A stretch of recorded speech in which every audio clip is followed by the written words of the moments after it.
আসসালামু আলাইকুম, সবাই কেমন আছেন? আশা করি সবাই অনেক অনেক ভালো আছেন। আজকে আমি দোকানের মতো পারফেক্ট ছানার কালোজাম মিষ্টি তৈরি করে দেখাবো। যারা প্রথমবার তৈরি করতে যাচ্ছেন তারাও এই ভিডিওটা দেখে খুব সহজে ছানার কালোজাম মিষ্টি তৈরি করে নিতে পারবেন। আমি বলবো বাজারের চাইতে বেশি মজাদার হয়, যেহেতু আমরা ঘরে তৈরি করব একদম ছানা দিয়ে। তো আপনারা 1 কেজি লিকুইড দুধ দিয়ে 1 কেজি পরিমাণ কালোজাম মিষ্টি তৈরি করে নিতে পারবেন। আর এই মিষ্টিগুলো যে কতটা পারফেক্ট হবে আপনারা না বানালে বুঝতেই পারবেন না। এখন কথা না বাড়িয়ে দেখে নেই আমি কিভাবে ছানার কালোজাম মিষ্টিগুলো তৈরি করলাম। প্রথমে একটা হাঁড়িতে 1 কেজি পরিমাণ লিকুইড দুধ নিয়ে নিলাম। আর এখন এই দুধটাকে জাল করে খুব ভালোভাবে বলক উঠিয়ে নিতে হবে। আর এই তো দেখতেই পাচ্ছেন দুধটা খুব ভালোভাবে বলক চলে আসছে। এখন আমি চুলাটাকে অফ করে দেব।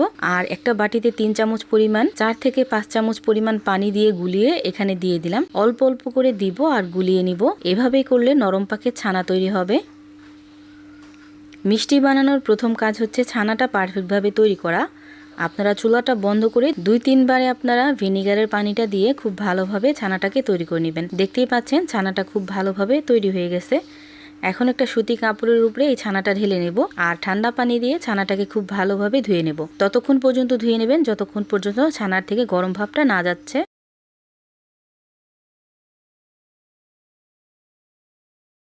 এখন এই ছানাগুলোকে আমি হাত দিয়ে একটু চাপ দিয়ে এক্সট্রা যে পানিটা আছে ওই পানিটা ফালাই দিব। একেবারে বেশি ফালানোর কোনো প্রয়োজন নেই, যেহেতু আমি আজকে কালোজাম মিষ্টি তৈরি করব। এক্ষেত্রে ছানার থেকে বেশি পানিটা ঝরিয়ে ফেললেই হবে, আর কম পানি থাকলে কোনো সমস্যা নাই। জাস্ট আমি এইভাবে চাপ দিয়ে একটা সাইডে রেখে দেব। এই তো ছানাটা কিন্তু একদম পারফেক্টলি রেডি। এখন আমি মিষ্টির জন্য শুকনো উপকরণগুলো রেডি করব। এজন্য 1/3 কাপ পরিমাণ নিয়ে নিলাম ময়দা। 1 টিস্পুন পরিমাণ দিয়ে দিলাম বেকিং সোডা। 1 টিস্পুন পরিমাণ দিয়ে দিলাম বেকিং পাউডার। দিয়ে দিব 10 টাকা দামের 2 প্যাকেট গুঁড়া দুধ। এখন এই মিশ্রণটাকে খুব ভালোভাবে একটু ছেঁকে নেব। দেখতেই পাচ্ছেন এই যে দানাদার অংশটা, এই অংশটা থাকলে কিন্তু মিষ্টিগুলো একদম পারফেক্ট হবে না। এখন এই শুকনো উপকরণে আমি দিয়ে দিব 2 চামচ পরিমাণ চিনি আর 1 চামচ পরিমাণ ঘি। এখন এই ঘি আর চিনিটাকে খুব ভালোভাবে মিশিয়ে নিব।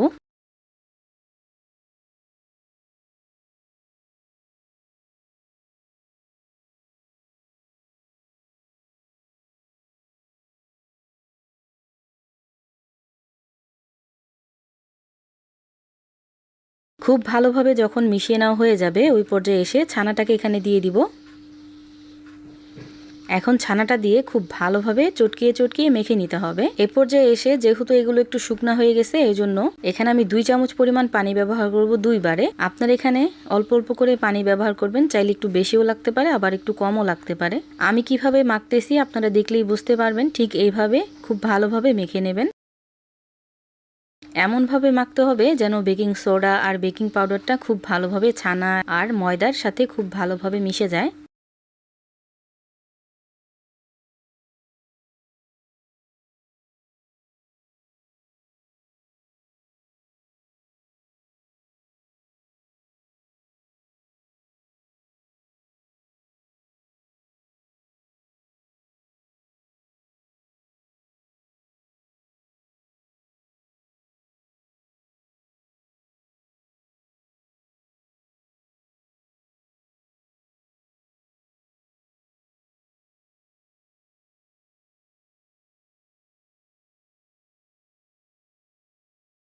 এভাবে আমি খুব ভালোভাবে মেখে নিছি।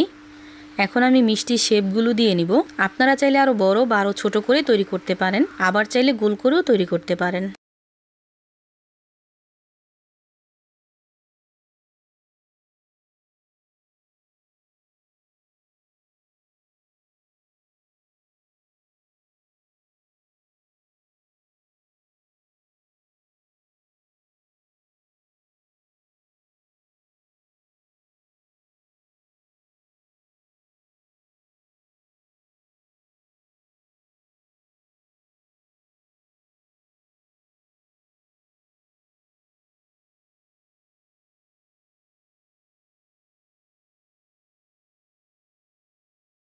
এইভাবে আমি সবগুলো মিষ্টি বানিয়ে নিছি। এখন আমি তেলে ভেজে নেব। এই জন্য একটা হাঁড়িতে পর্যাপ্ত পরিমাণ তেল দিয়ে দিলাম।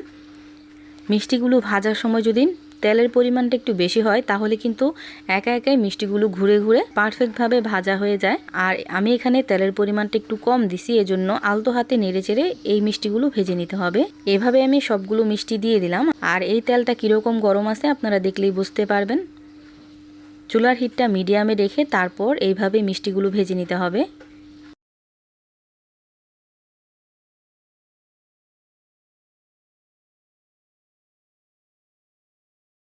মিষ্টিগুলো ভাজা হতে হতে একটা ফ্রাই প্যানে আমি 1 কাপ পরিমাণ চিনি, 1 কাপ পরিমাণ পানি, 1 কাপ পরিমাণ দিয়ে দিব মিষ্টির শিরা। এখানে যদি আপনারা মিষ্টির শিরাটা ব্যবহার না করেন ওই ক্ষেত্রে আরও হাফ কাপ পরিমাণ চিনি দিয়ে হাফ কাপ পরিমাণ পানি দিয়ে জাল করতে বসাই দিবেন। আমি আরেকটা চুলায় শিরাটাকে বসাই দিছি আর এইদিকে মিষ্টিগুলো ভেজে নিতেছি।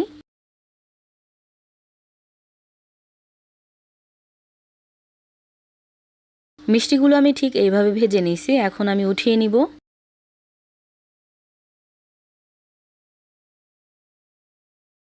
এদিকে আগে থেকে যে আমি মিষ্টির শিরাটা জাল করতে বসাই দিয়েছিলাম ওই শিরাটা কিন্তু একদম বলকোঠা হয়ে গেছে। এখন এই মিষ্টির শিরাতে মিষ্টিগুলো এখন দিয়ে দিব আর এখন ঢাকনা লাগিয়ে 5 মিনিটের মতো রান্না করে নেব। 5 মিনিট পরে দেখতেই পাচ্ছেন মিষ্টিগুলো কিন্তু একদম পারফেক্টলি ফুলে গেছে। আর কতটা পারফেক্ট হয়েছে মিষ্টিগুলো দেখে নিশ্চয়ই বুঝতে পারতেছেন। এভাবে মিষ্টি তৈরি করলে একটা মিষ্টিও কিন্তু নেতিয়ে যাবে না, বা অনেক সময় দেখা যায় মিষ্টিগুলো একদম ফুলে ওঠে তারপর রান্নার শেষে মিষ্টিগুলো নেতিয়ে যায় বা শক্ত হয়ে যায়। এভাবে মিষ্টি তৈরি করলে একদম পারফেক্ট হবে ইনশাল্লাহ। এই পর্যায়ে এসে আপনাদেরকে একটা মিষ্টি আপনি ভেঙে দেখাচ্ছি। দেখতেই পাচ্ছেন কতটা পারফেক্ট, কতটা জুসি হয়েছে, আপনারা দেখলেই বুঝতে পারবেন। এখন এই কড়াইটাকে ধরে আমি ঠিক এইভাবে রেখে দেব ঠান্ডা হওয়ার জন্য। আর এই তো দেখতেই পাচ্ছেন ঠান্ডা হওয়ার পর মিষ্টি শিরাটা অনেকটাই কিন্তু মিষ্টিতে টেনে ফেলছে। এখন চাইলে আপনারা পরিবেশন করতে পারেন। এখন আমি ঠান্ডা হওয়ার পর মিষ্টিগুলো আপনাদেরকে কেটে দেখাচ্ছি যে কতটা পারফেক্ট হয়েছে। এভাবে যদি আপনারা কালোজাম মিষ্টি তৈরি করেন ইনশাল্লাহ আপনাদের প্রথমবারই একদম সাকসেসফুলি তৈরি করে নিতে পারবেন। ছানার কালোজাম মিষ্টির রেসিপিটা আপনাদের কাছে কেমন লাগছে অবশ্যই কমেন্ট করে জানাবেন। সবাই ভালো থাকবেন, সুস্থ থাকবেন। আল্লাহ হাফেজ।